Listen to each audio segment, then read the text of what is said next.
Thursday's historic NATO meeting will demonstrate unity and Western military might. But despite the show of strength, the alliance is only willing to go so far. NATO will not be present on the ground and not send in planes in the Ukrainian airspace because that will most likely trigger a full-fledged war between NATO and Russia. Now, new claims by Russia it has used hypersonic and cruise missiles to strike military facilities.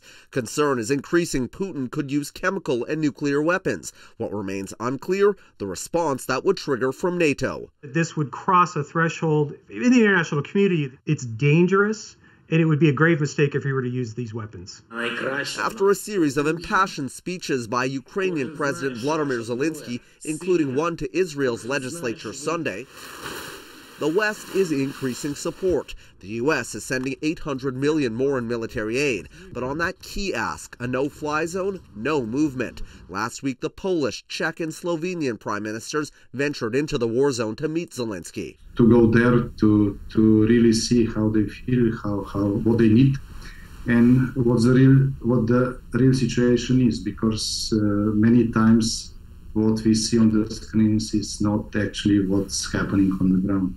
NATO's focus remains on reinforcing member nations' borders. A Stryker infantry company is on the way from the U.S. to bolster the alliance's eastern flank, and a second Canadian warship left for the region. As more equipment heads across the Atlantic, discussions next week will also likely focus on defense spending.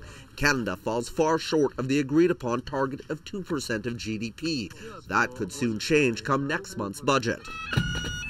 Possible off-ramps for Putin may also be discussed next week. One option, a pledge Ukraine will never join NATO, something the Kremlin could view as a win.